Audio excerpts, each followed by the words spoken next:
पंजाब से है प्रदीप कौर, स्वागत है आपका। नमस्कार जी। जी नमस्कार। हम जी एक बात पूछना चाहते हैं वकील साहब से बात कर रहे हैं। जी बात हो रही है प्रदीप जी, बताइए। अच्छा, ये तो जी पेट में दर्दें हो रही है। क्या हो रही है आपको? कमर दर्द हो रही, कमर दर्द हो रही है, टांगों में दर्द हो रही है, हाँ हाँ ठीक। जोड़ों में दर्द है, हाँ नाड़ों में खिंचाव है। ठीक है। कितनी उम्र है प्रदीप साहब? सारा आयु? नमस्कार जी। जय हिंद। आपकी उम्र कितनी है? ये उम्र है जी 65 साल जी। 65 साल। और परवाह नहीं करो जी। देखो, एक तो ये करो कि ए वेस्टर्न टॉयलेट यूज़ करो। और देखो, आप पंजाबी पुत्र लग रहे हो मैनू। और कोई वजन नहीं उठाना, और तुसी कोई डांस भी नहीं करना कुछ दिन तक। वो पंजाबी डांस जो होता है ना, वो बहुत झटके लेता है। तो एक तो ये एहतियात करें, वज़न नहीं उठाएं और वेस्टर्न टॉयलेट यूज़ करें। और एक आता है गोंद स्याह, यानी काला गोंद, इसको हम लोग बोलते हैं। असली ले लीजिए बस। और 100 ग्राम काफ़ी होना चाहिए रोगी के रोग के लिए। आधा ग्राम अगर असली मिल गया तो आधा ग्राम नाश्ते के बाद, आधा ग्राम शाम को खाने के बाद खाया करें।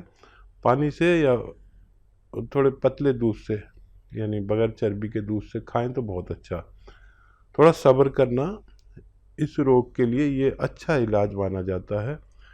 और 100 ग्राम भी आपने असली ले लिया तो आपको फ़ायदा होना मुमकिन है। लखनऊ से है सुबोध, स्वागत है आपका। हाँ जी मैडम, नमस्ते। जी नमस्कार सर। हकीम सर नमस्कार। जय हिंद सर, वेलकम। सर देखिए, एक डाउट में है जो आप बताते हैं त्रिफला में जैसे भून के होना चाहिए सब चीजें, हाँ तो आप बताते हैं कि उसमें आंवला जैसे बताते हैं किसी और चीज में पड़ना है, किसी पाउडर में, तो क्या आंवले को भी उसमें आलमंड में तेल में भूनना पड़ेगा? ठीक है। और कोई सवाल भी है आपका? नहीं जी, और कुछ नहीं है, यही एक डाउट है। मैंने कहा हरड़ जैसे भूनते हैं ठीक या है, ठीक। बहेड़ा भूनते हैं, हाँ, तो आंवले को भूनने की जरूरत है कि नहीं दूसरे नहीं। और प्रोडक्ट्स में डालने के लिए? हाँ, सिर्फ देखिए 3 नाम हैं। आंवले को भूनने की ज़रूरत नहीं है। 3 नाम हैं: हरड़, बहेड़ा और हरड़ काबली। ये एक ही फल होता है। कच्ची कैरी होती है, कच्चा फल गिर जाता है तो छोटी हड़।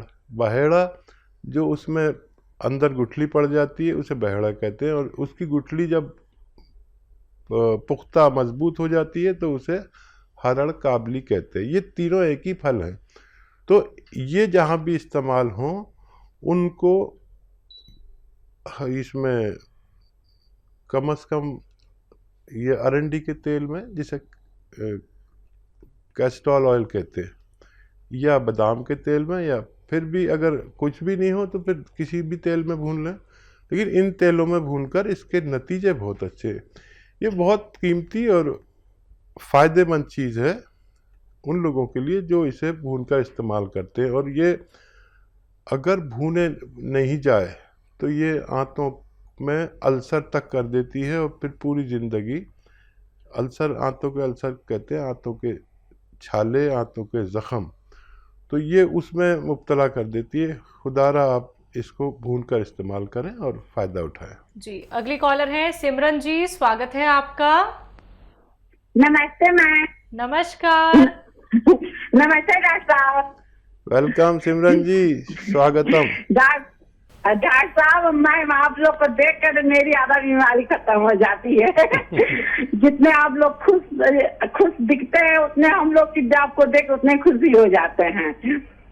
डॉक्टर साहब ऐसा है कि मैं वो जो क्या होता है जो खाने का सोडा है तो मैं इस्तेमाल करती थी, जैतून के सिरके में डालकर, जो खुजली होती थी वो मेरी ठीक हो चुकी है। तो क्या मैं वो जो होता है जो खाने का सोडा, क्या मैं उसको बंद कर दूं?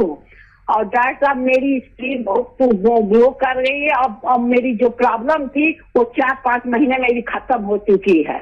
और गोंद मोरिंगा जो इस्तेमाल करते थे, तो क्या मैं आजीवन इस गोंद मोरिंगा को यूज कर सकती हूँ कि मेरी ग्लो ऐसे ही बनी रहे? और डॉक्टर साहब एक सवाल और था, मेरी देवरान है, उनका मुंह पूरा तरह से खुलता नहीं है, बस थोड़ा सा मुंह खुलता है, खाने में उनको दिक्कत होती है, प्लीज डॉक्टर साहब बता दीजिए। अच्छा, वो क्या गुटखा तो नहीं खाती? पहले खाती थी तो डॉक्टर साहब अब बंद कर दी है। ठीक है, ठीक है। देखिए, मैं समझ गया था कि वो गुटखा खाने वालों का ही मुंह थोड़ा सा खुलता है। वो गुटखा मुंह रख के जो यूं चबाते रहते हैं ना, तो वो यहीं फिक्स हो जाता है। अब उसको जब मुंह खोलने की ज़रूरत पड़ती है तो इतना सा खुलता है। ये भी ठीक हो सकते हैं। आप उन्हें अलसी भूनें, 300-400 ग्राम अलसी भून लें, और ये गोंद मोरिंगा सफ़ेद उसमें एक चुटकी मिलाए 1 चम्मच में इसके पाउडर में, और रोज़ाना 1 बार या 2 बार दिया करें। वक्त लगेगा, फिर गुटखा दोबारा नहीं खाएं, नहीं तो कोई जिम्मेदारी नहीं है, उनको भी फ़ायदा होना मुमकिन है।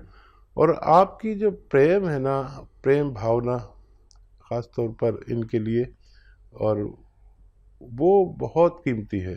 आपका जो सीधापन, आपका भोलापन और आपका विश्वास भगवान में, ये आपको बहुत जल्दी फ़ायदा करता है। हम चाहते हैं कि ऐसा विश्वास सब में हो और सब लोग इसका यूनानी दवाओं का इस्तेमाल करें।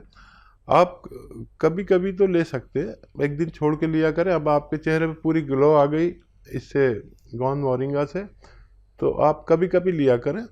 देखिए, हमेशा वैसे तो ये नुकसान नहीं देता, लेकिन क्यों इतना खर्चा किया।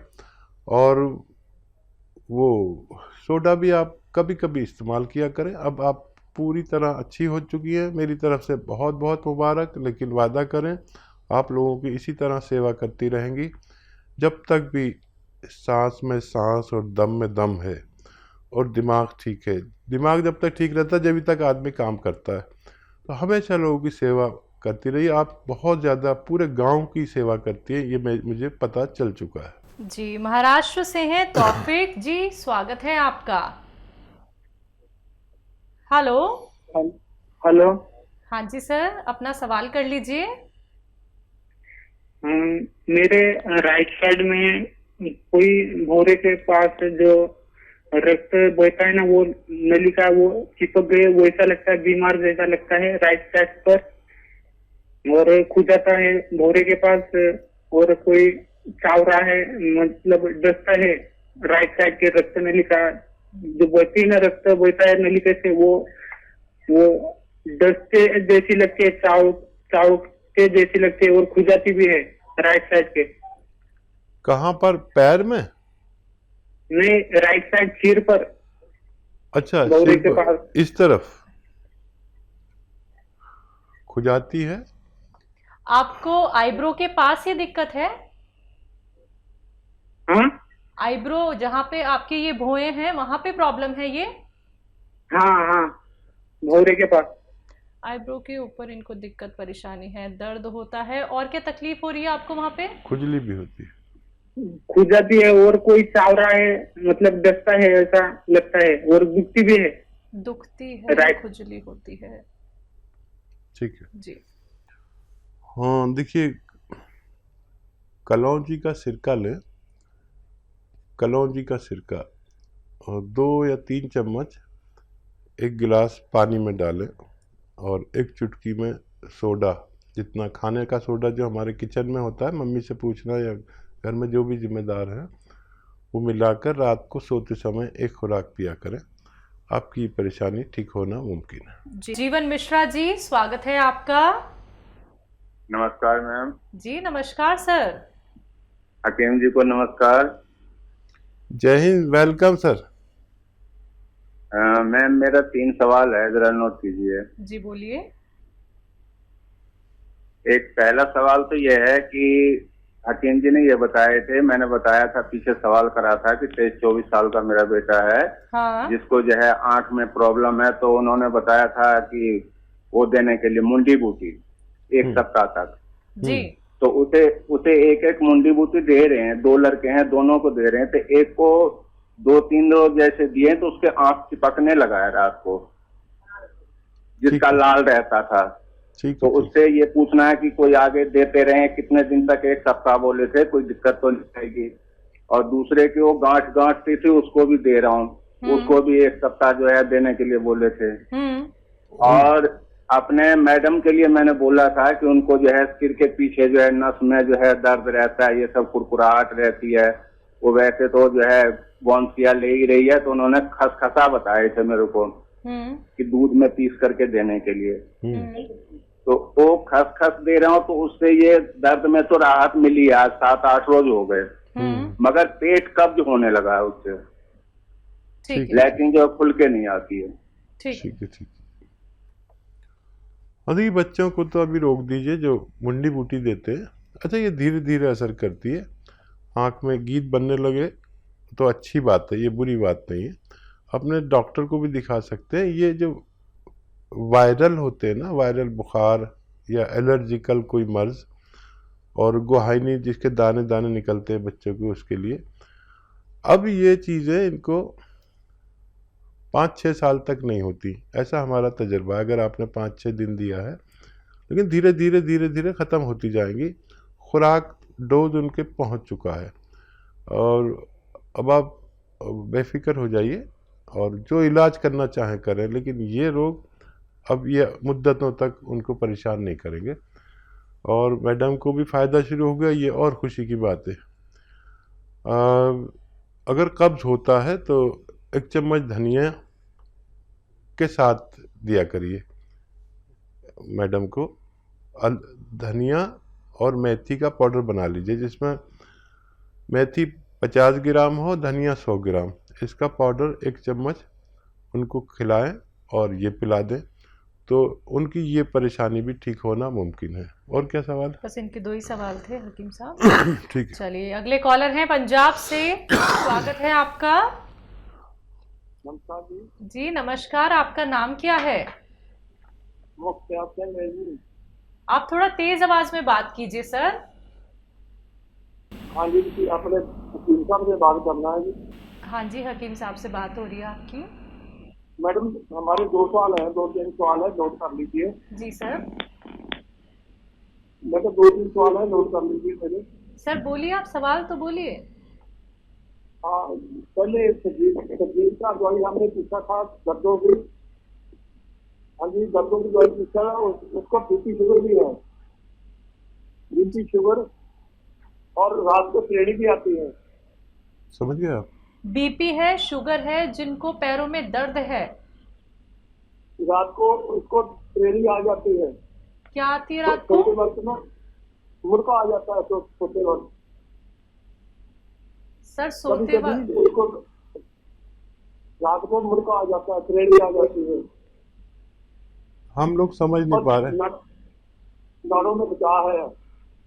सर मेरा दूसरा सवाल है, नसों में मेरा खिंचाव। दूसरा सवाल है, दूसरा सवाल है कि आपकी आवाज साफ नहीं आ रही भाई। अच्छा, आपको मेरी आवाज मिल पा रही है सर?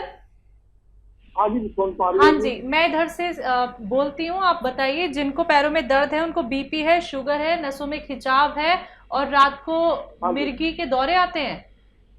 नहीं, कुछ नहीं, और कुछ नहीं है जी। ठीक है, नसों में खिंचाव। हाँ ठीक है। और कोई सवाल?